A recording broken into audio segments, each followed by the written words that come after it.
Hello everyone. তো চলো সকাল সকাল বেরিয়ে পড়েছি ঘুরতে সবাই মিলে। তো চলো কোথায় যাচ্ছি সবটাই তোমরা জানতে পারবে। আর এখন বেরিয়েছি আমি, আমার ছেলে, আমার দিদি, জামাইবাবু, আর হলো আমার দাদার মানে বৌদির দিদি, আর হলো আমার ভাইপো মিলে যাচ্ছি। আর স্টেশনে গিয়ে আমাদের সাথে দেখা হবে আমাদের সাথে ছোট বোন। তো চলো আমরা এখন বেরিয়ে পড়েছি আর টোটোতে উঠেছে স্টেশনে যাওয়ার উদ্দেশ্যে। কত দূর কী হয় সবটাই তোমাদের সাথে শেয়ার করব। আর আমি তো এদিকে দাঁত কালাতে যাচ্ছি। তো দেখো চলেও এসেছি স্টেশনে, আর ভিডিও করা হয়নি। তো যাই হোক, যেখানে যাওয়ার উদ্দেশ্যে এসেছিলাম সেটা হলো ব্যান্ডেল চার্চ। ইয়েস, আর আমি এটা ফার্স্ট টাইম এসেছি ব্যান্ডেল চার্চে। তো চলো ভেতরে আগে গিয়ে দেখি কীরকম। ঠিক আছে, এর আগে আমার দিদিরা এসেছিলো, কিন্তু আমি কোনোদিন আসিনি। ওদের মুখেই শুনেছি ভীষণ সুন্দর জায়গা। তো চলো দেখা যাক। আর প্রতিটা ভগবানের স্থানই হলো সুন্দর হয়, সেটা যেরকমই হোক না কেন। তো প্রথমেই দেখতে পাচ্ছ এখানে একটা চিত্র করা আছে যীশু খ্রিস্টের, পুরো একদম সুন্দর করে চিত্র করা, বেশ দারুণ লাগছিলো। ওখানে অনেকেই ফটোশ্যুট করছিল। তো এরপরে আমরা ঢুকে পড়লাম ভিতরে, যে পুরোটা দেখবো বলে। খুব সুন্দর একদম, মানে এত ভালো লাগছিলো, এত সুন্দর পরিবেশ। আর ওখানে পুরোটা হলো সাইলেন্ট মোডে চলতে হয়, কোনো আওয়াজ চলবে না, কিছু না।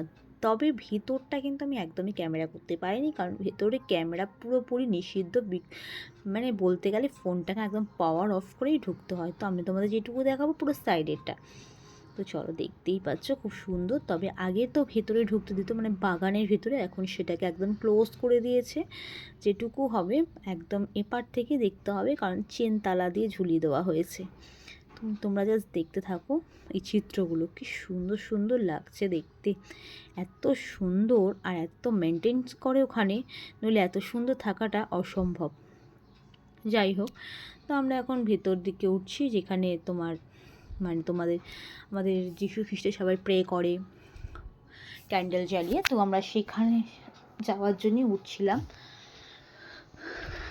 তো চলো, দেখতেই পাচ্ছ, আর ওপর দিয়ে দেখছি নিচে কত লোকজন। মানে শুধুমাত্র খ্রিস্টানরাই এখানে নয়, সব ধর্মের মানুষরাই এখানে উপস্থিত। তো আমরা পুরোটা ঘুরে টুরে আসার পরে এখানে এবার বসছি একটু খাওয়া দাওয়া করার জন্য, কারণ সকাল সকাল বেরিয়েছি আর প্রচণ্ড খিদে পেয়ে গেছিলো। আর আমরা খাবার দাবার বাড়িতে করে নিয়েই গেছিলাম। আর আশেপাশেটা মানে সবাই এরকম খাওয়া দাওয়া খাচ্ছে, আবার অনেকে মানে পিকনিকও করছিল। তো আমরা খাবারের জন্য নিয়ে রেডি হয়ে গেছিলাম, আর নিয়ে গেছিলাম আলুর দম, লুচি, মিষ্টি, এইসবই নিয়ে গেছিলাম। তো যাই হোক, খাওয়া দাওয়াও হচ্ছে, ভীষণ মজা হচ্ছিলো, গল্প হচ্ছিলো, দুর্দান্ত লাগলো। মানে মনে হচ্ছিলো মানে কি আমরা পিকনিক করতেই গেছি অ্যাকচুয়ালি। কিন্তু এত সুন্দর, পাশে অনেকেই পিকনিক করছিল এসে, দেখো। তারপরে ওখান থেকে টিকনিক করে, মানে যাই হোক, একসাথে বসে খাওয়া দাওয়া করে গল্প টল্প করে এবার বেরোনোর জন্য রওনা দিলাম। আর সেখানে একটু আইসক্রিম খাওয়া হলো। তারপরে চলো দেখাবো তোমাদেরকে সবচেয়ে বড় ফুচকা। আমি তো আমার লাইফে ফার্স্ট টাইম দেখেছি। কারা কারা দেখেছো আমি বলতে পারবো না, অবশ্যই যারা যারা দেখেছো অবশ্যই কমেন্ট করো। কিন্তু আমি কিন্তু লাইফটাই ফার্স্ট টাইম দেখলাম। তবে এখানকার ফুচকাগুলো খেতে জানো তো অস্বাভাবিক সুন্দর স্বাদ, অস্বাভাবিক স্বাদ। এরকম আমাদের এখানে কেউ ফুচকা করেই না, সত্যি কথা বলতে। মানে পেঁয়াজ টিয়াজ দিয়ে মেখে দুর্দান্ত লাগে খেতে, বুঝলে। এই যে দেখতে পাচ্ছ কত বড় বড় ফুচকা, হেব্বি লাগছিলো খেতে। তো যাই হোক, এখানে ফুচকা তোমাদের সাথে দেখিয়ে এবার শেয়ার করে বেরিয়ে পড়ছি। সবটাই তোমাদের সাথে শেয়ার করার চেষ্টা করলাম, যতটুকু দেখানো গেল আর কি, বুঝেছো। তো যাই হোক, এবার আমরা বেরিয়ে পড়বো ট্রেন ধরার উদ্দেশ্যে, কারণ অনেকটা দূর আমাদের, তাই টাইমেই ট্রেনটা। আর দেখো, আমি যেতে যেতে ঘুমিয়ে পড়ছিলাম, এদিকে ওরা হাসাহাসি করছিলো বললাম, হেসে হেসে উঠলাম। তো যাই হোক, আমাদের ভিডিওটা এতটুকুই, দেখা হচ্ছে তোমাদের সাথে নেক্সট ভিডিওতে।